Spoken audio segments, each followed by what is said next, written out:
Welcome to Cryptography. I'm Dr. Bailey, and this video is just to kind of help you get a basics of our course and introduce the general logistics of it. So first off, I'm going to introduce you to what the course is about.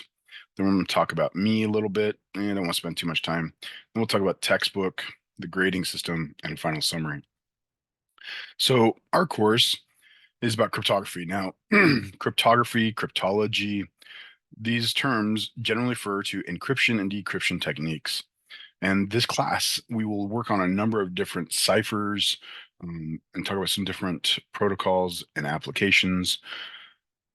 But a lot of the popular stuff that we're going to talk about today, overall, in the course overall, is just going to be like the math that is behind it and how we actually utilize that. So you do need to have a familiar with discrete math, which is the prerequisite for this course. And I'll mention that again later.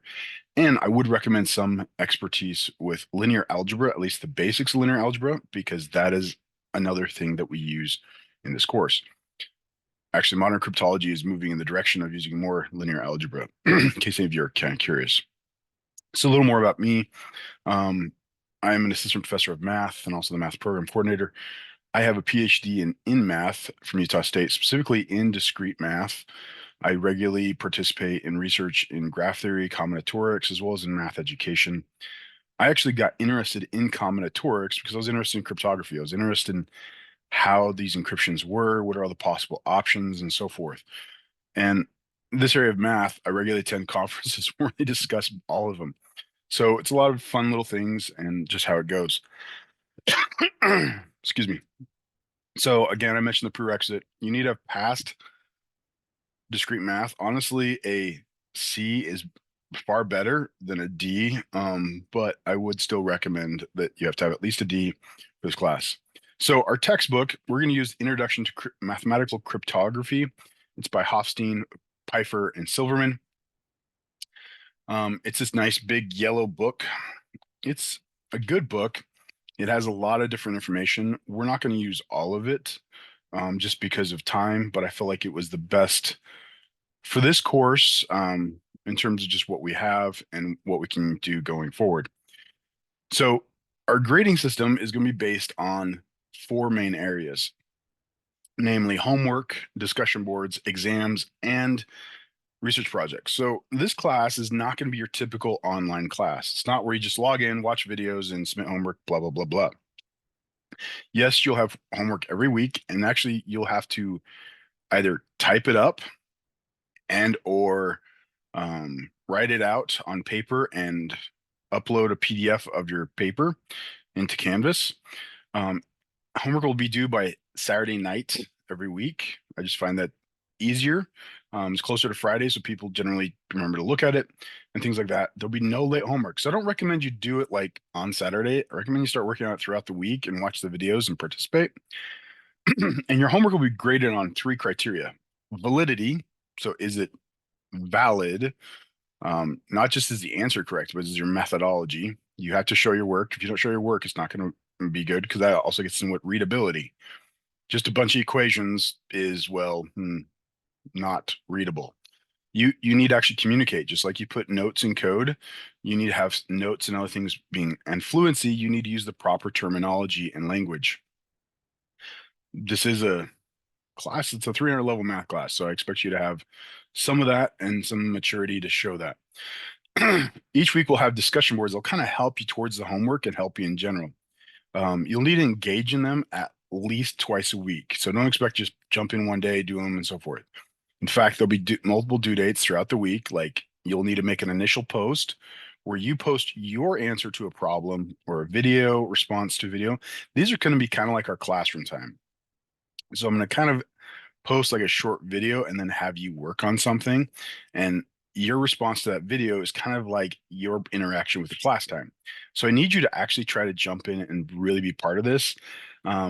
Read the directions because I'm going to try to give you things to do and so forth. So let me know what questions you got.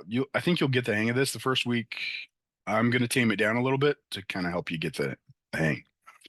So our first exam is actually a midterm, and then our second exam is a final. I'm only giving you two exams, and they're going to be take home. Now, before you start jumping them down, take home means they're going to have a little bit higher complexity level. And for that reason, I'm allowing you to have open book and open notes, but you cannot use the internet, friends, or outside resources. If you are have typed up code, and we will talk about this a little bit later, you can do some of your calculations in, let's say, Python or C or Java. A lot of students like to use computer programs to actually do the work for them. I personally like Python. And if you want to type up your code, you're allowed to do that as long as you actually give me your code. And I'm expected to be well documented and clear and concise, and it to be yours, not I Googled it or some online resource created it for me. Same here for exams. You can do the exact same thing. So if you've already created code, you can reference your own code. Again, you shouldn't be Googling anything or anything else. So your job is to take notes throughout the week, throughout the semester, and then you can use those on the final and on the midterm. And finally, your 2-day you'll have 2 days to do it. So it's not going to be like you have a whole bunch of time. And these times, I'll tell you right now, are going to be pretty much the week before spring break. That will be the first midterm, and the final will be, well, the last week of classes. You will also have a project in the class, and this will be a paper and a presentation. You'll pick a topic, and again, more on this is to come.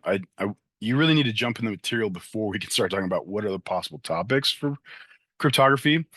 But it's an opportunity for you to really delve into an aspect of the class for you to get more information. Like if you want to learn more about, let's say, quantum computing or something, because we're not going to get into that, but that is the future of the class. Quantum cryptography is a whole different discussion point, and there's a lot of different things. Now, in these 4 areas, your grade will based on how you stack up, not an overall percentage, but a breakdown of each category. So your homework for an A, the expectations homework is 90%, exams 85%, and discussion boards 90 with a project at 85. However, I do allow, and this says this in the syllabus if you read it, that you can have one of these categories be down to the next level. So just to kind of illustrate this, let's suppose that you decided to you got your homework at the right level, your exams at that level, your discussion boards there, but you really had a hard project, so you only got your project at 75%. You would actually still get an A, even though your project did not reach the 85% for an A because you hit all the other categories in A. However, if your project was all the way down, like say at 70 or 68%, you would end up with a B because this bottom category is all the way down.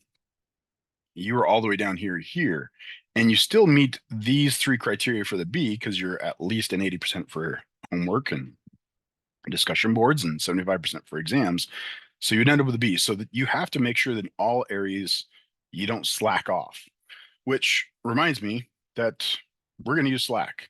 I'm going to go ahead and give you a Slack link, and we'll have a Slack section. And this is an opportunity for us to have kind of, in addition to discussion boards, more of like a help chat and other things like that, where people can talk about their homework. It's not like I'm gonna ask people to do my homework for me, but hey, I'm really stuck on this problem. Can anyone give me any advice or help in this area? All right, finally, let me just say that I'd recommend that you make time throughout the week. So don't like plan to do this all in one day. Plan like an hour or 2 hours throughout the week. You're going to absorb way more. It's going to be a lot more fun, and you're just going to have a better interest. Also, recognize that you're going to fail. That's how we've made all the progress in everything in computing and math is actually by making efforts and failing. So don't be afraid to fail, especially on the discussion boards.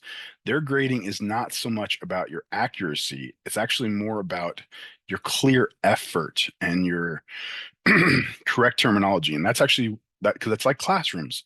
It's about a participation factor. So that's what I want you to focus in on. And then you can do really well on your homework. And even if you're on your homework, just go at it full speed. All right. Have a great semester and feel free to email me. It's the best way to get a hold of me. And I will, quote unquote, see you later.